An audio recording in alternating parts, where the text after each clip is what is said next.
सध्या राज्याचं अर्थसंकल्पीय अधिवेशन सुरू आहे आणि याच अर्थसंकल्पीय अधिवेशनामध्ये राज्य सरकार 3 लाखांपर्यंत सरसकट कर्जमाफीचा निर्णय घेणार आहे। परंतु कर्जमाफी संदर्भामध्ये शेतकऱ्यांना मोठ्या प्रमाणामध्ये प्रश्न पडलेले आहेत। ते प्रश्नामध्ये कोणकोणत्या शेतकऱ्यांची कर्जमाफी होणार, कर्जमाफीसाठी शेतकऱ्यांना कोणतं काम करावं लागेल, ही कर्जमाफी किती लाखांपर्यंत असेल, थकीत शेतकऱ्यांचं काय होणार, रेग्युलर शेतकऱ्यांची कर्जमाफी होणार का नाही होणार, छत्रपती शिवाजी महाराज कर्जमाफी योजना जी 2017 ला राबवली होती, या योजनेअंतर्गत पात्र झालेल्या लाभार्थ्यांना पुन्हा कर्जमाफी मिळणार का, महात्मा ज्योतिराव फुले शेतकरी कर्जमाफी योजना जी 2019 ला राबवली होती, या योजनेअंतर्गत पात्र झालेल्या लाभार्थ्यांना पुन्हा कर्जमाफी मिळणार का, कोणत्या बँकांची कर्जमाफी होणार, शेतकऱ्यांवर असलेलं कोणकोणतं कर्ज माफ होणार आहे, याचबरोबर कर्जमाफीसाठी पात्रता आणि लाभ हा कसा असणार आहे, या सर्व प्रश्नाची उत्तर मी तुम्हाला या व्हिडिओच्या माध्यमातून देणार आहे। तर नमस्कार, मी ज्ञानेश्वर सवणकर स्वागत करतो कृषी कल्याण युट्यूब चॅनल मध्ये। सर्व शेतकरी बांधवांना एक विनंती आहे, व्हिडिओ शेवटपर्यंत बघा, जेणेकरून कर्जमाफीचे सगळे डाऊट्स आणि सगळे प्रश्न तुमचे या व्हिडिओच्या माध्यमातून क्लिअर होणार आहेत। तर मित्रांनो, सर्वप्रथम सहकार विभाग महाराष्ट्र शासन यांच्या माध्यमातून कर्जमाफीसाठी संपूर्ण डाटा त्यांनी दिलेला आहे, संपूर्ण माहिती सरकारला दिलेली आहे। आता महाराष्ट्र शासन म्हणजे सहकार विभागाच्या माध्यमातून कोणती माहिती दिलेली आहे ती सर्वप्रथम बघूयात, नंतर पात्रता आणि अटी शर्ती आपण बघण्याचा प्रयत्न करूया।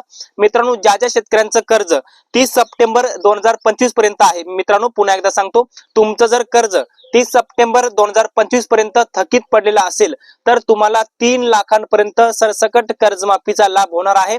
आणि याच अर्थसंकल्पीय अधिवेशनामध्ये शेतकऱ्यांसाठीचा कर्जमाफीचा निर्णय हे सरकार घेणार असल्याची माहिती सध्या आपल्याला भेटत आहे, न्यूज चॅनलच्या माध्यमातून सुद्धा आपल्याला पाहायला मिळत आहे। त्यामुळे तुमचं कर्ज 30 सप्टेंबर 2025 पर्यंत थकीत असेल तर तुम्हाला कर्जमाफीचा लाभ हा 3 लाखांपर्यंत मिळणार आहे।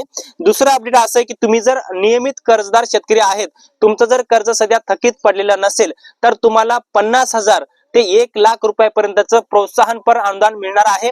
जर तुम्ही रेग्युलर कर्जदार शेतकरी असाल तर तुम्हाला 1 लाख रुपयापर्यंतचं प्रोत्साहनपर अनुदान राज्य सरकार देणार आहे। आणि हे कसं देणार आहे, गेल्या 5 आर्थिक वर्षामध्ये म्हणजेच 2020-21 ते 2024-25, पुन्हा एकदा सांगतो, गेल्या 5 आर्थिक वर्षामध्ये म्हणजेच 2020-21 ते 2024-25 या कालखंडामध्ये नियमित कर्ज परतफेड करणाऱ्या शेतकऱ्यांना हा प्रोत्साहनपर अनुदानाचा लाभ हे राज्य सरकार देणार आहे।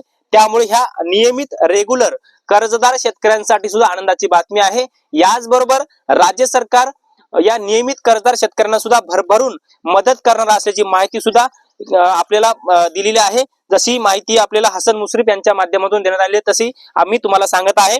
त्यानंतर सहकार विभागाच्या माध्यमातून पुढे जाऊन काय सांगलेलं आहे की या कर्जमाफीसाठी ह्या जे काही सरकार कर्जमाफी करणार आहे, या कर्जमाफीसाठी 40,000 कोटी रुपयांचा निधी प्रस्तावित आहे। म्हणजे कर्जमाफीसाठी 40,000 कोटी रुपये निधी राज्य सरकार वापरणार आहे आणि हा निधी राज्यातल्या 24,73,000 शेतकऱ्यांसाठी वापरणार आहे।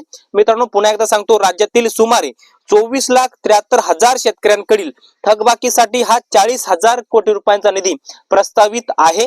ही माहिती सहकार विभाग देत आहे, सहकार विभागाने सांगलेली आहे, मी स्वतः सांगत नाही। आता याच्यासाठी अंमलबजावणी व आवश्यक प्रक्रिया शेतकऱ्यांसाठी काय असणार आहेत ही सुद्धा माहिती सहकार विभागाच्या माध्यमातून स्पष्टपणे सांगण्यात आलेली आहे। मित्रांनो, आता अंमलबजावणी व आवश्यक प्रक्रिया आपण बघण्याचा थोडक्यात प्रयत्न करूया। मित्रांनो, शेतकऱ्याचं आधार कार्ड, शेतकऱ्याचं बँक खातं हे एकमेकांना लिंक करणं अनिवार्य आहे, त्याशिवाय तुम्हाला कर्जमाफीचा लाभ हा मिळणार नाही असं सहकार विभाग सांगत आहे।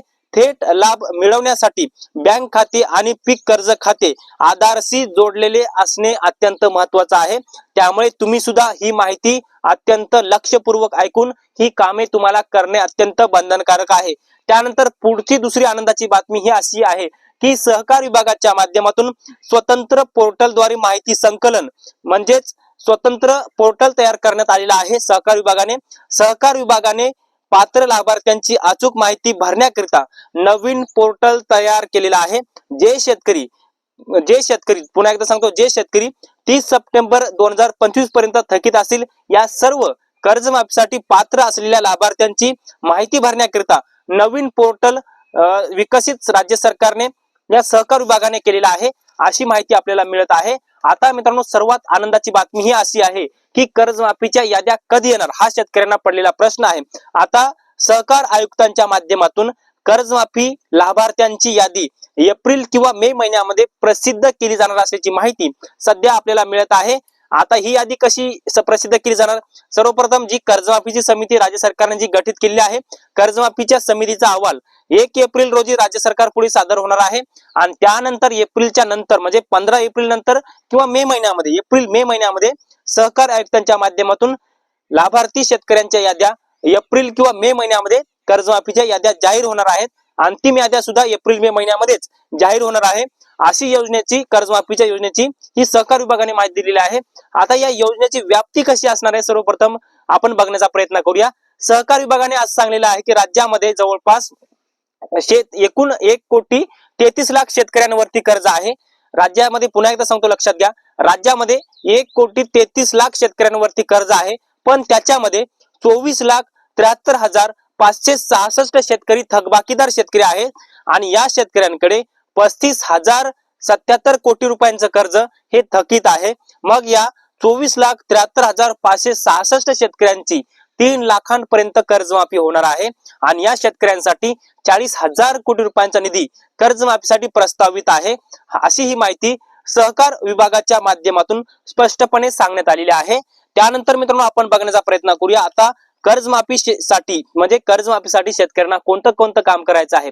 तुमचं कर्ज 30 सप्टेंबर 2025 पर्यंत थकीत असेल तर तुम्हाला 100% कर्जमाफीचा लाभ होणार आहे आणि 6 मार्चला राज्याचा अर्थसंकल्प सादर होणार आहे आणि हा अर्थसंकल्प मुख्यमंत्री देवेंद्र फडणवीस हे सादर करणार आहेत आणि याच अर्थसंकल्पामध्ये शेतकऱ्यांसाठी 3 लाखांपर्यंतच्या सरसकट कर्जमाफीचा निर्णय राज्याचे मुख्यमंत्री व अर्थमंत्री देवेंद्र फडणवीस साहेब घेणार आहेत। त्यामुळे तुमचं जर कर्ज 30 सप्टेंबर 2025 पर्यंत थकीत असेल तर तुम्ही कृपया करून हे कर्ज रिन्यू करायचं नाही, कारण की रेग्युलर शेतकऱ्यांना हे सरकार कर्जमाफी देणार नाहीये। त्यामुळे तुमचं कर्ज थकीत असेल तर तुम्हाला कर्जमाफी होणार आहे। मित्रांनो ही कर्जमाफी 3 लाखांपर्यंत असणार आहे। बरेच सारे शेतकरी विचारत आहे की सर ही कर्जमाफी किती लाखांपर्यंत असणार आहे? तर ही कर्जमाफी 3 लाखांपर्यंत असणार आहे आणि थकीत शेतकऱ्यांची कर्जमाफी होणार आहे आणि रेग्युलर शेतकऱ्यांना 50,000 ते 1 लाख रुपयापर्यंतचं प्रोत्साहनपर अनुदान राज्य सरकार देणार आहे। आता कोणत्या बँकांची कर्जमाफी होणार? ज्या बँका शेतकऱ्यांना स्पष्टपणे सांगतो, याच्यामध्ये कुठलंही शेतकऱ्यांना गडबडून जायची गरज नाही। ज्या बँका शेतकऱ्यांना सातबाऱ्यावरती शेती पिकांसाठी क्रॉप लोन म्हणून कर्ज देतात अशा सर्व बँकांचं कर्ज माफ होणार आहे, ज्याच्यामध्ये जिल्हा मध्यवर्ती बँका, विविध सहकारी बँका, विविध सहकारी पतसंस्था, राष्ट्रीयकृत बँका, कोणती बँक असेल तुम्हाला जर बँकेच्या माध्यमातून तुमच्या सातबाऱ्यावर कर्ज दिलं असेल तर ते कर्ज तुमचं 3 लाखांपर्यंत माफ होणार आहे, परंतु 30 सप्टेंबर 2025 पर्यंत ते थकीत असलं पाहिजे। 2026 मध्ये थकीत असलेल्या शेतकऱ्यांना कर्जमाफी मिळणार नाही असं या सहकार विभागाच्या पत्राच्या माध्यमातून आपल्याला माहिती कळत आहे। याचबरोबर छत्रपती शिवाजी महाराज कर्जमाफी योजनेअंतर्गत पात्र झालेल्या लाभार्थ्यांना ही कर्जमाफी भेटणार आहे। बरेच सारे शेतकरी म्हणतात की सर आम्ही छत्रपती शिवाजी महाराज कर्जमाफी योजनेअंतर्गत लाभ घेतला होता, ज्योतिराव फुले शेतकरी कर्जमाफी योजनेत लाभ घेतला होता, मग आम्हाला कर्ज आता डबल माफी होईल का? तर होणार आहे, 100% होणार आहे, कारण की मागच्या योजनेमध्ये तुम्ही पात्र होतात म्हणून तुम्हाला कर्जमाफी झाली। त्यामुळे आता जर तुम्ही पात्र व्हाल 30 सप्टेंबर 2025 पर्यंत तुमचं कर्ज थकीत असेल तर तुम्हाला याही कर्जमाफी योजनेअंतर्गत तुम्हाला कर्जमाफी मिळणार आहे। राज्य सरकार याच अर्थसंकल्पीय अधिवेशनामध्ये कर्जमाफीचा निर्णय घेणार आहे। मित्रांनो आजचा अर्थसंकल्पीय अधिवेशनाचा 3रा दिवस आहे आणि याच अर्थसंकल्पीय अधिवेशनामध्ये शेतकरी कर्जमाफीचा तिढा हा सुटणार आहे अशी माहिती आपल्याला कळत आहे। सहकार विभागाच्या माध्यमातून जी माहिती प्रसिद्ध केलेली होती ती मी तुम्हाला सांगण्याचा प्रयत्न केलेला आहे। मित्रांनो हे छोटंसं अपडेट तुम्हाला कसं वाटलं कमेंट्स मध्ये नक्की कळवा। हे व्हिडिओ आणि हा व्हिडिओ जर आवडला असेल तर एक लाईक करा, प्रत्येक शेतकरी बांधवांपर्यंत महत्त्वाची अशी माहिती शेअर करा। तर मित्रांनो या माहितीसह मी तुर्तास इथेच थांबतो, तोपर्यंत आपल्या सर्वांचे मनापासून धन्यवाद।